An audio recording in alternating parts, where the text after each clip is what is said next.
My nephew expected me to buy him a luxury car for his birthday, boasting, "You're rich, and I'm your only nephew, so I deserve it." When I refused, he trashed my garage in a tantrum, screaming, "You're the worst aunt ever!" His smirk disappeared when the insurance company declared, "You're on the hook for every dollar in damages." My nephew, Alex, had always been a bit spoiled. As my only nephew, I did indulge him occasionally, but I always believed in setting boundaries. However, nothing prepared me for the audacity he displayed leading up to his 18th birthday. A few weeks before his birthday, Alex called me up.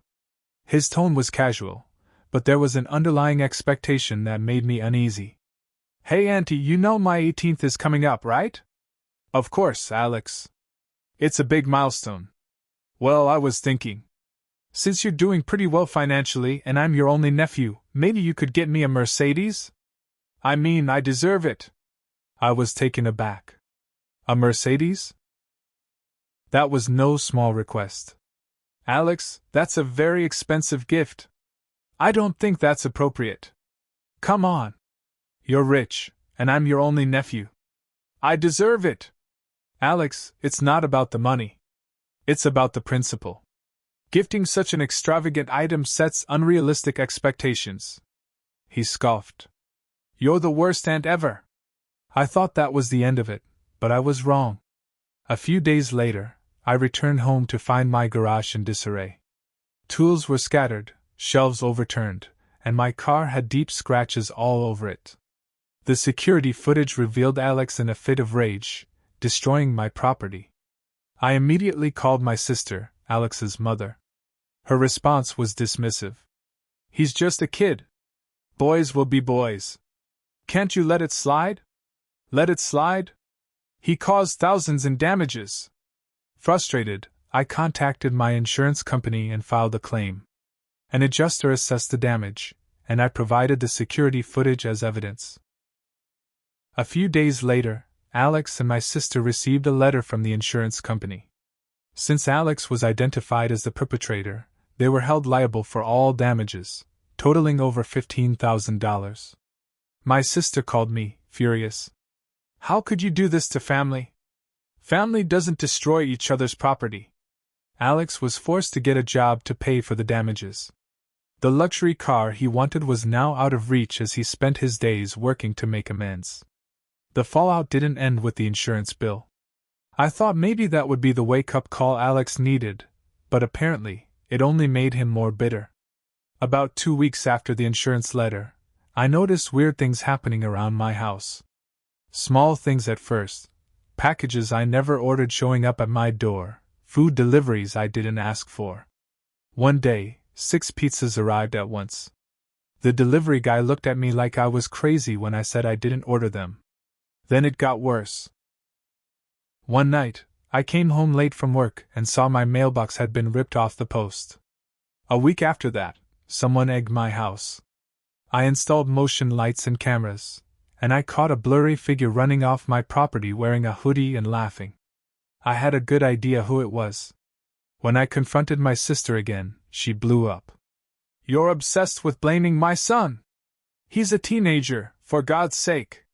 He's a teenager with a record of vandalism, my garage, my car. This isn't paranoia. This is a pattern." She hung up on me. A few days later, I was at my job at the architecture firm when HR called me into the office. Someone had anonymously reported that I was engaging in illegal business practices, and included copies of completely fabricated documents. I spent the next 2 days proving my innocence and clearing my name. IT traced the email back to an IP that belonged to my nephew's high school. That was the final straw. I didn't say anything to my sister. I went straight to the school and filed a formal complaint. When they pulled up the security footage of the school library around the time the email was sent, there was Alex, sitting at the computer, typing away like nothing was wrong. The school suspended him for 2 weeks. That's when the real storm hit. My sister stormed into my house, uninvited. I heard the door slam open so hard it bounced back. She stood in my living room shaking with anger. "What the hell is wrong with you?" she shouted. You got my son suspended? Your son tried to get me fired. He's a child. He's almost an adult. And you're not helping him. You're raising a bully with no sense of right and wrong. She threw a magazine from my table across the room. You've always hated him. You never wanted to help him. You're jealous because you never had kids. That one hit a nerve. I didn't respond. I just walked to the front door and held it open. You can leave now, I said. She left, but not before screaming over her shoulder. You'll regret this. I swear you will. 3 days later, I got a letter from the city zoning office.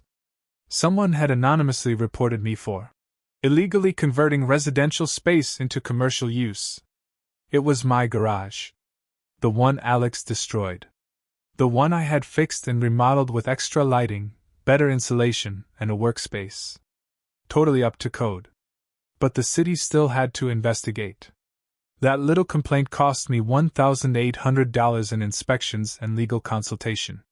Nothing came of it, of course. It was nonsense. But it drained more of my time and money. At this point, I knew I had to do more than just defend myself. I had to go on offense. I hired a lawyer. Not to sue, yet, but to build a file. A real, formal case. Every petty action. Every fake delivery. The vandalism. The job sabotage. The false reports. The city complaint. All of it documented. My lawyer advised me to install even better surveillance. We caught Alex again. This time, spray painting. Selfish B******** on the side of my fence in broad daylight. The camera caught his face clear as day. We reported it to the police. He was arrested. Not just a fine this time. This was criminal mischief. A real charge. Juvenile court. My sister showed up at my house crying, but not because she was sorry. She cried because now she needed a lawyer too. She begged me to drop the charges. I told her I wasn't the one who made the choice. Alex did. Over and over again. And she did too, by making excuses for him every single time. What she said next chilled me. If you don't drop this, you're dead to us. You'll be alone forever. I hope your money keeps you warm at night. Then she spat on my porch and walked off. My nephew's court date is in 2 weeks. The judge is already aware of the history. The last thing my lawyer said to me was, "Prepare yourself. People like your sister don't back down. They double down." And she was right. Yesterday, I got a subpoena. Apparently, Alex is now suing me for emotional distress. The subpoena hit me like a punch to the stomach. It wasn't just a joke legal move. Alex was actually suing me for intentional infliction of emotional distress. The document claimed that I had publicly humiliated him, damaged his mental health, and caused lasting emotional trauma by pressing charges, reporting him to school, and ostracizing him from family. It was absurd. But what stunned me more was that the complaint had a lawyer's signature on it. A real one. Not just some cheap local hack either, someone from a mid-tier firm in downtown Chicago. I couldn't believe it. My sister must have taken out a second mortgage or drained savings to afford this, all to try and take me down. I called my lawyer right away, and we met the next day to go over everything. He reviewed the complaint with a smirk. "This is weak. Their only chance is to make a scene and hope you cave under pressure." But it wasn't just the lawsuit. Things at work started getting weird again. Someone had been leaving anonymous negative reviews about me online, on every site imaginable. Yelp, Glassdoor, even random local forums. Reviews saying I was racist, abusive, dishonest. All clearly fake, but relentless. One evening, I got a call from HR again. "Hey, we just need to ask, has anything been going on personally that might explain a wave of online complaints?" I explained the situation, but they still had to open an internal review. My stress level skyrocketed. My lawyer was right. This wasn't just about the lawsuit. They were trying to grind me down. One night, while reviewing footage from the new camera we installed outside, I saw something strange. A car pulled up to my driveway around 2:30 a.m. The person inside didn't get out, just sat there for 10 minutes, lights off. Then drove off. It happened again 2 nights later. Then again. I gave the plates to my lawyer, who passed them along to a private investigator he worked with. A week later, we had an answer. The car belonged to the father of Alex's best friend. The friend who'd been kicked off the school soccer team the month Alex got suspended, because he was caught skipping class with Alex during school hours. That friend's dad, apparently, had some serious resentment. My lawyer filed a restraining order request and contacted the police. The presence of that car, along with the harassment and lawsuit, painted a pattern that made it easier for them to take action. But the hits kept coming. I found out from a mutual friend that my sister was now spinning a whole different story in our extended family group chats and Facebook circles. She said I had forced Alex into manual labor to pay off a personal vendetta, that I had used my wealth to ruin his future, and that I had been emotionally abusive to him since he was a child. According to her, the only reason he lashed out was because he was mentally broken by years of neglect. My phone started buzzing with messages from cousins and old family acquaintances. Most of them weren't even close to me. Some told me they were disappointed. Others flat out blocked me. I couldn't believe how fast people took her side without even asking me what happened. All it took was a few fake tears and some twisted stories. But here's where things turned again, something even I didn't expect. Alex's ex-girlfriend reached out. She messaged me on Instagram, using a burner account. Said she didn't want her name out there, but she couldn't sit by anymore. She sent me screenshots, dozens of them. Texts from Alex bragging about how he was going to make Auntie pay, how he wanted to wreck her life slowly, and how he could sue her for the hell of it. He even sent her videos of him egging my house, smashing a new light I installed, and one clip where he laughed while saying, "She's got no clue how deep I'm gonna go." She gave me permission to forward everything to my lawyer. Her only request was that I didn't mention her name in court. She didn't want the drama. I respected that. My lawyer was ecstatic. This is gold. Direct motive. Direct confession. We filed a motion to dismiss Alex's lawsuit and attached all the evidence. But we didn't stop there. We countersued. Defamation. Harassment. Emotional distress. Legal fees. My lawyer said it was time to go on the offensive for real. The court date was set for 2 months out. In the meantime, I kept quiet. Let my sister post her stories. Let Alex laugh with his friends. Let the fake Yelp reviews pile up. They had no idea what was coming next. The silence was going to be the loudest thing they'd ever hear. The day of the court hearing felt like walking into a battlefield. My stomach was in knots, my palms were damp, and my lawyer was calm, too calm. He told me to trust the process. The courtroom wasn't packed, but enough people showed up that I felt every set of eyes on me. My sister sat beside Alex, dressed like they were attending church, not court. Her eyes met mine with nothing but pure hatred. Alex didn't even glance at me. The judge came in. No nonsense type. Gray hair, heavy voice. He didn't waste time. The hearing started with Alex's lawyer trying to play the victim card. He painted Alex as a young man suffering emotional damage from a malicious aunt who couldn't let things go. They brought up my wealth, my power, over the situation, and claimed I used it to ruin a young life out of spite.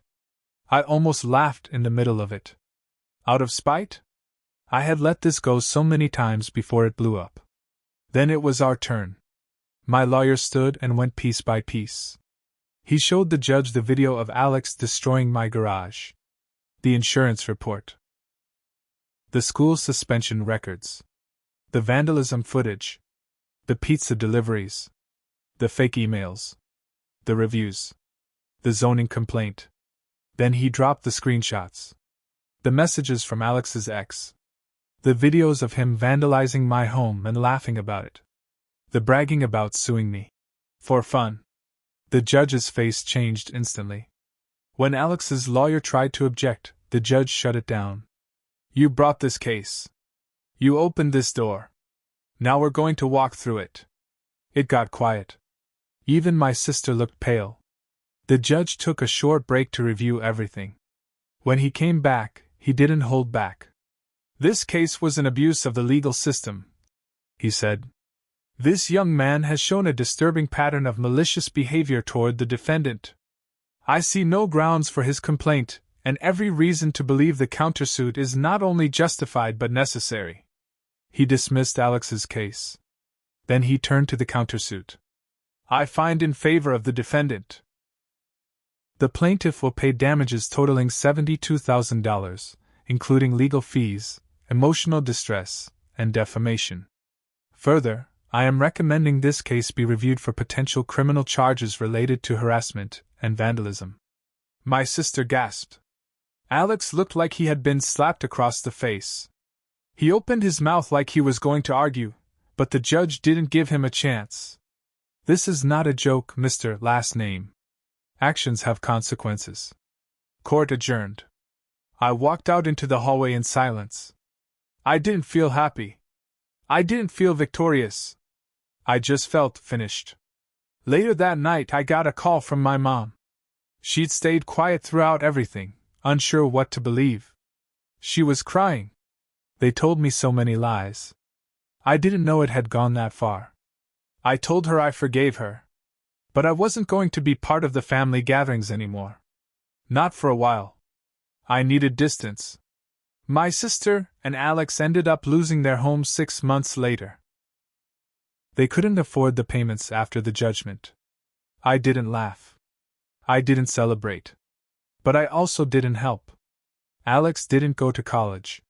Word got out, and his name was attached to a lawsuit that made local news.